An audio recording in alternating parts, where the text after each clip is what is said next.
Harry Reid came out earlier today and said that he is really disappointed that he's got to say this, but he's rooting against Lindsey Graham. So if you're not following politics closely, you're thinking, well, oh wow, that's an interesting rift within a party. I mean, because it's breaking him up inside, but he's got to go against his friend.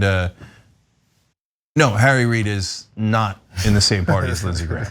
Not only are they in opposite parties, Harry Reid was the leader of the Democrats in the Senate, and Lindsey Graham is a right-wing Republican in the Senate.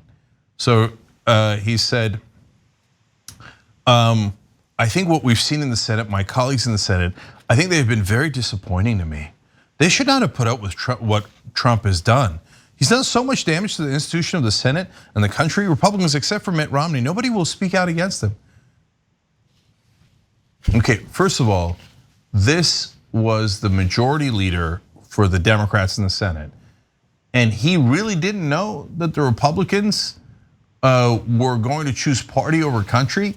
He didn't know that they cared more about their own careers than America. He didn't know that. After dealing with them for decades, he hadn't pieced that together. Imagine how incredibly stupid you have to be in that situation.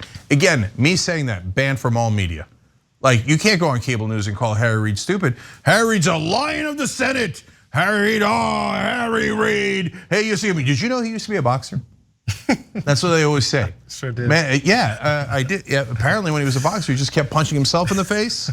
Oh, I thought my friends, and even in the context of that, he gives Mitt Romney credit, who's a Republican. He said earlier, that's why you have the Lincoln Project and many other Republicans who are outwardly saying we can't have Trump again. We got to get rid of him because he's ruining the Republican Party, and that's the truth. You're not in the Republican Party. Why are you talking about how the Lincoln Project and all these wonderful Republicans are speaking out against Trump? The Republicans are not wonderful. This was the guy whose job was to fight Republicans. Now you're beginning to see why Democrats lose. Last quote. He says, it's very hard for me to say this because Lindsey and I have worked together on stuff. But when John McCain died, he just went to the dark side. He was happier playing golf with Donald Trump. I hope that Lindsey loses. That's difficult for me to say, but I sure hope he loses. Why is it difficult for you to say? You were the leader of the Democrats. That son of a bitch is on the other side as a Republican. Even if he was a good guy, which he isn't remotely a good guy, he's a terrible guy. Your job was to defeat guys like that. And now you're saying, oh my God, I'm all broken up about Lindsey. The idea that one of the most right-wing Republicans in the Senate might lose, it breaks me up inside. But I think I'm gonna have to say he should lose. Well, that's mighty big of you, Harry Reid. We really appreciate, but man, my bad. Maybe you were the lion of the Senate. I mean, look, he said, when John McCain died, he went to the dark side.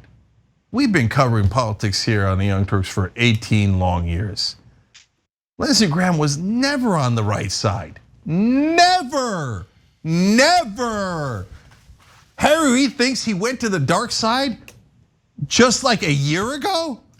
And in the entire time that Harry Reid was in the Senate, he thought Lindsey Graham was on the right side. Democrats, these establishment Democrats are losers. Total and utter losers who are actually rooting for the other side. You say that anywhere else in media, banned. And Cenk, you said it so loud. Oh my God, everybody on NPR, their ears hurt. You have been very uncivil. Harry Reid's such a good guy, the way he was rooting for Republicans while being the head of the Democrats in the Senate. Such a good guy, so smart. Cenk seems like such a barbarian for pointing out super obvious facts. I mean, he says this, and nobody else in the media criticized him. They applauded him like, look at how brave Harry Reid is. A guy who used to lead the Democrats is opposing a Republican in an election. How very, very bold. We've got a call from Maine. Yeah. You've got Maine. Yeah, we got Maine. We got Maine. So look, I brought up the Harry Reid thing because that's why, speaking of Maine, Susan Collins is winning by 8 in Maine because our side is afraid to make their own case. So in all these races that were supposed to go to Democrats in the Senate, North Carolina, Maine, Iowa, we had a shot in Montana. To be fair, it wasn't like Montana was definitely going to go to the Democrats. But in all these places where we either had a shot or we were supposed to win, didn't win. Why? Because every Democrat is taught, be a coward, bow your head to Republicans, be Republican light, and see if the voters will notice. Well, they do notice, and they vote for the real Republican. Even with Donald Trump at the head of the party, even with all of his monstrous actions that they have all supported 100%, even then, the Democrats can't crawl out of their shell enough to make their own case, and they begrudgingly wonder if someone should vote against a Republican, and then they're surprised that they lose most of their elections, even though ideologically the voters are on their side on things like the minimum wage, health care. I can go down the list. But I'll end that thought on this. The problem is that the voters are on the Democratic Party's side, but the Democratic Party is not on the voters' side. If the establishment Democrats actually believed in any of those principles like universal health care coverage, higher wages for everyone, fighting corporate power, etc., they would win. They would landslide the Republicans all across the country, especially if they forcefully made their case when the country already agrees with them when they haven't made their case at all. These are obvious facts. And yet, not only no one in the Democratic Party can figure it out, or almost nobody, but everyone in the media can't figure it out either. In fact, they say the opposite. No, Democrats, be cool, be quiet, be civil, don't ever speak out against Republicans. And if you do, have it with just pain in your heart. Oh, I'm in pain. It pains me to say this about my beloved Lindsey Graham. But I think just a second ago he might have done something wrong. Otherwise, he was a saint. They don't like us. The Democratic Party doesn't like its own base, doesn't like its own voters. That is the very, very core of the problem.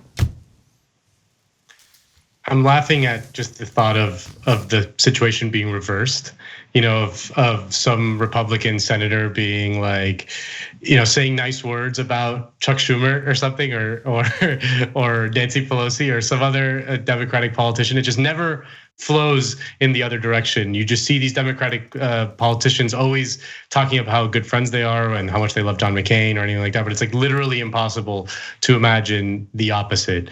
And to your point about that, if they advocated for these things, they would win more often. The fact is, from the 1930s through the 1990s, the Democrats had a permanent majority in the House and basically controlled the Senate almost uninterrupted. I mean, they had a couple little small blips here and there, but for 60 years, essentially after the New Deal, they controlled the House and Senate. That was just a fact. I mean, and it was just a fact of American life that Democrats control the Senate, and they did it because they delivered the goods for people. I mean, it wasn't perfect. It wasn't, they didn't build the European welfare state or anything like that, but they did improve the lives of millions of people, and voters rewarded them for it over and over and over again. If when they abandoned those principles, they abandoned that sense of, we have to do something for our voters, give them something, that they started losing elections. It's not that complicated when you zoom out kind of 30,000 feet, like in the sort of day-to-day of politics, it's harder to see. But when you zoom out like that, the trend lines become very, very clear. And it's just, something's gonna have to change at some point. There's gonna have to be some sort of rupture. I'm not saying like a new party or anything like that, but some sort of big ideological break from this class of Democratic leaders who we all know and love, who've been around for decades, who were sort of trained in the time when the Democrats were really on the back foot after Reagan. They've like internalized that forever, that they're just kind of constantly running, constantly losing to Republicans, and they need to be kind of Republicans light, like as you say. At some point, that's going to have to change, but until it does, we'll always get nights like tonight in which, like, some gains here and there. Maybe Biden ekes it out, but it's never going to be like this sort of big consolidation of power, the way the Republicans did in the 1980s through the 1990s and in the Trump era. So there's at least two things left to do. But first, I want to say there's such a great point by Nando. Imagine Mitch McConnell saying, "It really hurts me to say, but I think Chuck Schumer might have done something wrong, and I think maybe he should lose."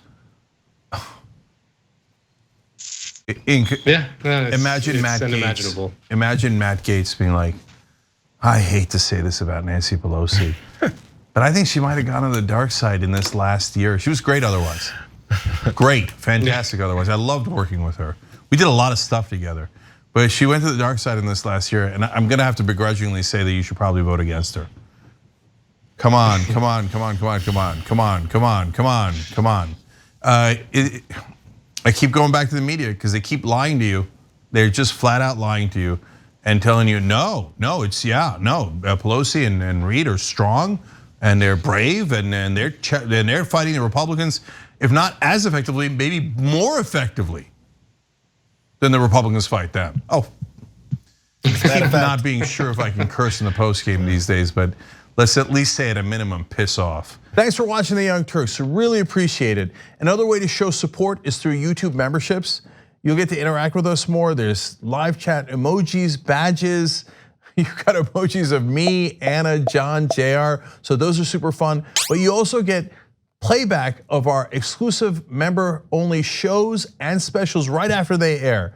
So all of that, all you gotta do is click that join button right underneath the video. Thank you.